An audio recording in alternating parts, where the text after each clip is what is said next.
Yes hello friends. Generally बच्चे लोग जो है कंफ्यूज होते हैं कि मैट्रिक्स में जब हम लोग सोल्यूशन फाइंड करते, सिस्टम ऑफ इक्वेशन सॉल्व करते, तो यूनिक सोल्यूशन कब होगा, फिर इनफाइनाइट सोल्यूशन कब होगा और नो सोल्यूशन कब होगा। तो ये जो 3 डिफरेंट केसेस है ये आज मैं एक्सप्लेन करूँगा कि यूनिक सोल्यूशन कब होना चाहिए, इनफाइनाइट कब होगा और नो सोल्यूशन कब होगा। ठीक है।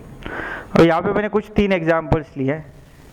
आपको पता होगा कि ये सारे ऑगमेंटेड मैट्रिक्स है, ए मैट्रिक्स और बी मैट्रिक्स दोनों को कंबाइन करके मैंने एक ऑगमेंटेड मैट्रिक्स का यहाँ पे एग्जाम्पल लिखा है। ठीक है। सबसे पहले हम लोग सीखते हैं कि इसमें लीडिंग वंस कैसे फाइंड किया जाता है। ठीक है। तो ये जो मैट्रिक्स है ये मैंने एक्लोन फॉर्म में ऑलरेडी रिड्यूस किया हुआ है। ठीक है। तो एक्लोन फॉर्म में रिड्यूस करने के बाद मैंने ये फाइनली यहाँ पे लिखा हुआ है। ठीक है। तो एक्लोन फॉर्म में आने के बाद ठीक है हम लोग क्या करते हैं, हम लोग रो वाइज जाते हैं, मतलब फर्स्ट रो में जो पहला नंबर होगा, रो वाइज जब हम लोग जाएंगे तो फर्स्ट रो में जो पहला 1 होगा, आपका पहला नंबर जो आएगा, पहला नंबर वो 1 होना चाहिए, उसको हम लोग लीडिंग 1 बोलते हैं। ठीक है।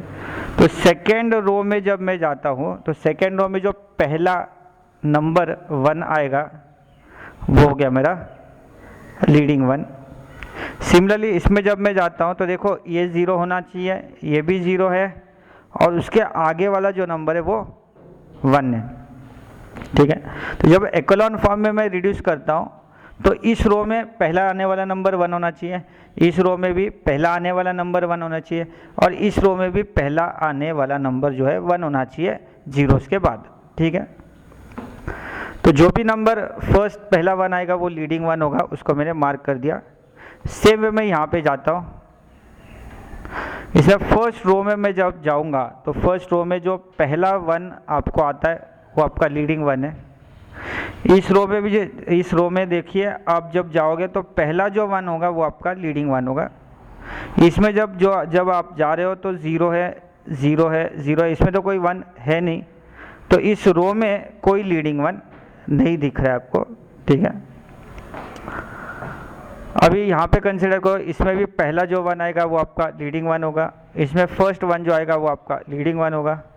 अब इसमें सारे जीरोज है और फाइनली है 5 दिया है, तो 5 को हम लोग 1 में रिड्यूस कर सकते हैं, लेकिन उसकी ज़रूरत नहीं है क्योंकि ये बी मैट्रिक्स को बिलोंग करता है। ठीक है।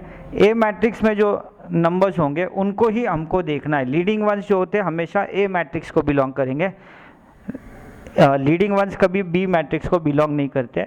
तो लीडिंग वंस आपको सिर्फ ए मैट्रिक्स के रिस्पेक्ट टू ही आपको मार्क करना है। ठीक है। तो इस मैट्रिक्स में मैंने रो वाइज सारे लीडिंग वंस मार्क किए, इसमें भी रो वाइज सारे लीडिंग 1 मार्क किए, उसमें भी सारे रो वाइज लीडिंग 1 मार्क किए। अभी रो वाइज होने के बाद हम लोग कॉलम वाइज जाते हैं। तो फर्स्ट कॉलम में मैं जब जाऊंगा तो फर्स्ट कॉलम में आपके पास सर्कल किया हुआ 1 जो रहेगा वो लीडिंग 1 है।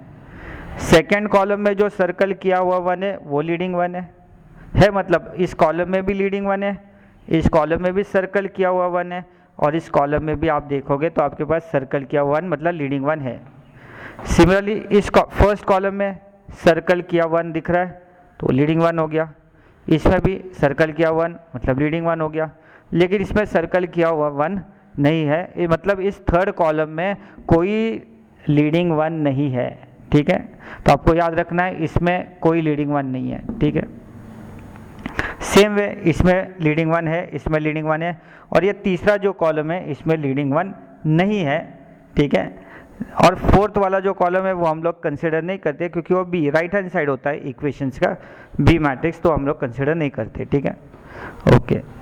अभी इसमें देखोगे तो हर कॉलम में आपको लीडिंग 1 दिखाई दे रहा है। ठीक है। लेकिन इसमें वैसा नहीं है, इसमें फर्स्ट कॉलम में लीडिंग 1 दिखाई दे रहा है, सेकेंड में लीडिंग 1 है, लेकिन थर्ड में लीडिंग 1 नहीं है। थर्ड में अगर लीडिंग 1 नहीं है, जिसमें लीडिंग 1 नहीं है उस वेरिएबल को हम लोग फ्री वेरिएबल कंसिडर करते हैं।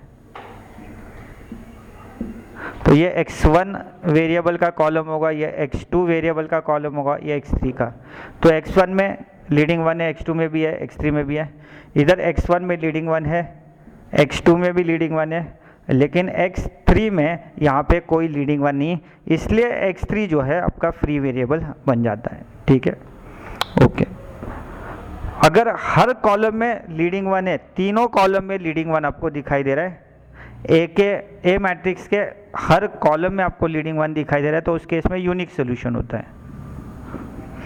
अगर एक भी फ्री वेरिएबल आपको मिलता है तो इसका मतलब वहाँ पे इनफाइनाइट सॉल्यूशंस होंगे।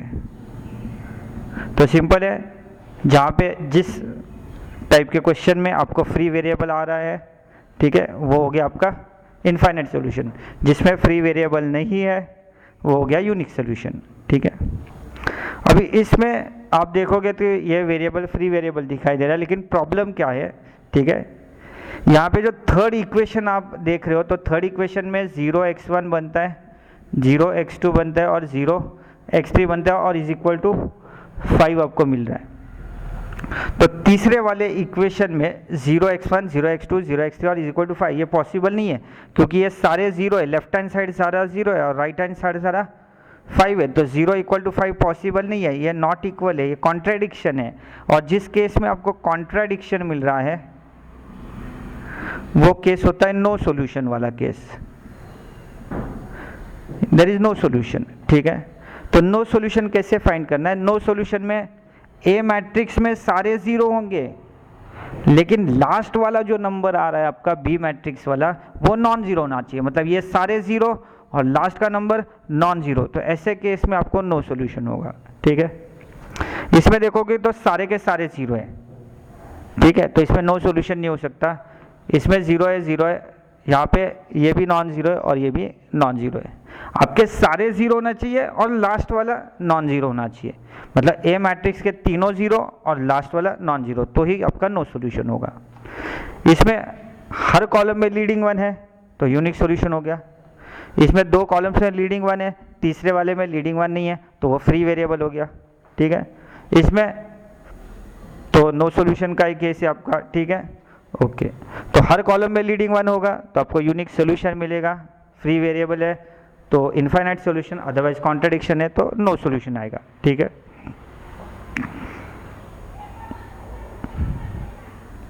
अब इसके लिए और एक मेथड है आपको जानने के लिए। ठीक है, यहाँ पे हम लोग ऐसे कंसिडर करते हैं, यहाँ पे दो मैट्रिसेस है, एक है आपका ए मैट्रिक्स, मैंने इस कॉलम को छोड़ दिया है, ये बी मैट्रिक्स का कॉलम है, इसको मैं छोड़ देता हूँ और मैं सिर्फ ए मैट्रिक्स कंसिडर करता हूँ। तो ए मैट्रिक्स की रैंक अगर निकालनी है तो ए मैट्रिक्स में नॉन जीरो रोज कितने हैं?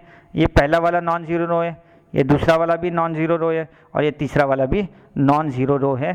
तो इसका मतलब यहाँ पे 3 हो गई रैंक ए की, तो ए की रैंक हो गई 3।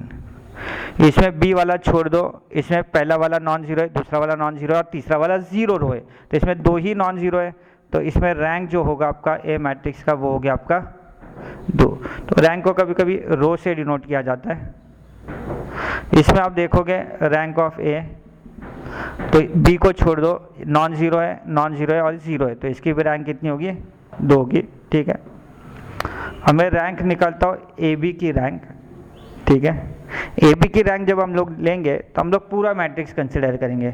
समझो यहाँ पे कोई लाइन नहीं है, पूरा मैट्रिक्स कंसिडर करते हैं। ये पूरे रो, ये पूरा जीरो रो है क्या? नहीं, नॉन जीरो रो है, ये भी नॉन जीरो और ये भी नॉन जीरो है, तो इसकी रैंक कितनी है? 3 हो गई। इधर ए बी की रैंक निकालना है, नॉन जीरो और ये ज़ीरो। ठीक है, ये भी हटा दो। ठीक है, ये भी नॉन जीरो है, ये भी रो नॉन जीरो है और ये पूरी की पूरी रो जीरो रो है, तो इसमें 2 नॉन जीरो रो है। इसमें कंसिडर करो, ये हटा दो। ठीक है, अभी ए बी मैट्रिक्स का ए की मैट्रिक्स बन गया, ये वाली नॉन जीरो है, ये वाली भी नॉन जीरो है, इसमें ये सारे जीरो है लेकिन लास्ट वाला नॉन जीरो है, तो ये भी नॉन जीरो रो हो गया। तो एक भी नंबर अगर नॉन जीरो है तो ये पूरे का पूरा रो नॉन जीरो कंसिडर करते हैं, तो इसमें 3 नॉन जीरो रो है।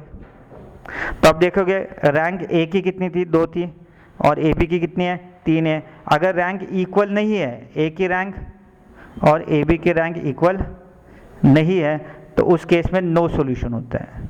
ठीक है, रैंक्स अगर इक्वल है तो ऑब्वियसली सॉल्यूशन होगा। ठीक है, अगर रैंक इक्वल है तो सॉल्यूशन होगा, लेकिन इनफाइनाइट भी हो सकता है और यूनिक भी हो सकता है। तो रैंक कितना मिला था 3। अगर आपको चेक क्या करना है, number of unknowns, number of unknowns कितने हैं, तो यहाँ पे अननोन्स है x1 x2 x3, मतलब 3 अननोन्स है। तो रैंक और नंबर ऑफ अननोन्स अगर इक्वल है तो यूनिक सोल्यूशन आएगा, ठीक है। यहाँ पे नंबर ऑफ अननोन्स कितने हैं, नंबर ऑफ अननोन्स यहाँ पे भी 3 है, ठीक है। x1 x2 और x3 3 अननोन्स है। तो यहाँ पे रैंक 2 है लेकिन अननोन्स 3 है। तो आप देखो कि रैंक जो है लेस है और अननोन्स जो है वो ज़्यादा है, ठीक है। अगर इक्वल आते हैं नंबर ऑफ अननोन्स रैंक तो यूनिक सॉल्यूशन, लेकिन रैंक है कम और अननोन से ज़्यादा, ठीक है। तो ऐसे केस में जहाँ पे रैंक होता है ए का ए बी का इक्वल, लेकिन this is less than number of unknowns, आपको इनफाइनाइट सॉल्यूशन मिल जाते हैं, ठीक है। और ऑब्वियसली रैंक इक्वल नहीं है तो आपको नो सॉल्यूशन मिल जाता है, ठीक है। तो ऐसे 3 केसेस है, कोई भी एक मेथड आप अप्लाई कर सकते हो। फ्री वेरिएबल्स का किया तो ज़्यादा बेटर है, ठीक है, क्योंकि वो फिर आइगन वैल्यूज आइगन वेक्टर में भी काम में आएगा, ठीक है। तो मैं तो रिकमेंड करूँगा कि आप फ्री वेरिएबल्स वाला ही मेथड अप्लाई करें, ठीक है। तो ऐसे हम लोग फाइंड कर सकते हैं कि एक्लोन फॉर्म में पहले रिड्यूस कर सकते हैं और डिटरमाइन कर सकते हैं कि रैंक जो है आपका वो मतलब इनफाइनाइट सॉल्यूशन है, सॉल्यूशन से या फिर नो सॉल्यूशन से, ठीक है। Thank you.